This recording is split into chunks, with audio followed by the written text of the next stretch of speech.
بسم اللہ وسلاۃ وسلام علی رسول اللہ۔ حضرت سامعین، میں نے پچھلی ویڈیو کے اندر دعوت اسلامی کے چند خرافات آپ کے سامنے پیش کی تھی، تو بعض لوگوں کو بہت زیادہ تکلیف ہوئی اور نیچے طرح طرح کے انہوں نے کومنٹ کیے، بکواسات بھی کیے، اور جس چیز کی نشاندہی میں نے کروائی تھی کہ یہ چیز اچھی نہیں ہے، یہ خرافات ہیں، یہ بدعات ہیں، ان چیزوں سے بچا جائے، ان کو ہی نیچے انہوں نے دوبارہ سے لکھا اور اس کا دفاع کیا گیا۔ المدد یا عطار، لبیک یا عطار، یہ خرافات ہیں، لیکن انہوں نے پھر یہی کام کیا اور یہی نیچے کومنٹ کے اندر بار بار اس کو لکھا اور اس کا دفاع کیا۔ تو اگر جو لوگ اس کا دفاع کرتے ہیں ان کے پاس اگر کوئی دلیل ہے اس کے اوپر المدد یا عطار پر، تو وہ ہمارے سامنے لے کے آئیں۔ قرآن و حدیث سے ان کے پاس اگر کوئی دلیل ہے تو وہ بتائیں۔ اگر قرآن و حدیث میں آپ کے پاس کوئی دلیل نہیں ہے تو پھر اہل سنت کو بدنام نہ کریں، اہل سنت کے ساتھ کھلواڑ نہ کریں، اہل سنت کے عقیدے کو برباد نہ کریں۔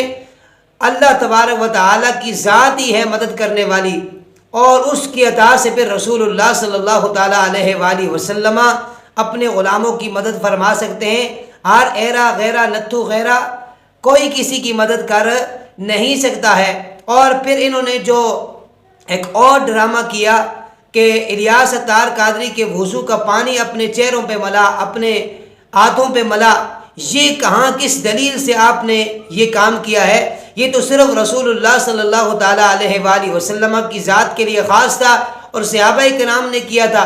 اس کے بعد کوئی بھی ایسی ہستی نہیں ہے، کوئی بھی ایسا شخص نہیں ہے کہ جس کے جسم سے لگا ہوا پانی دوبارہ استعمال ہو سکتا ہو۔ وہ مائع مستعمل ہوتا ہے، اور اس کا حکم یہ بھی آپ واضح کریں کہ مائع مستعمل کا حکم کیا ہوتا ہے۔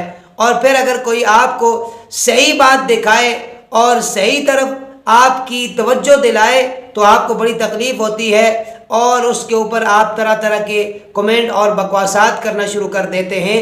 بات یہ ہے کہ بندے کو سچی بات کو ہمیشہ تسلیم کرنا چاہیے اور وہ کام کرنے چاہیے جو اللہ اور اس کے رسول نے ہمیں بتائے ہیں، اور اللہ اور اس کے رسول کے احکامات کے مطابق زندگی گزارنی چاہیے۔ اللہ تعالیٰ کی بارگاہ میں دعا گوں کہ اللہ تبارک و تعالیٰ ہم سب کو نبی رحمت صلی اللہ تعالیٰ علیہ وآلہ وسلم کی تعلیمات کے مطابق زندگی بسر کرنے کی توفیق نصیب فرمائے۔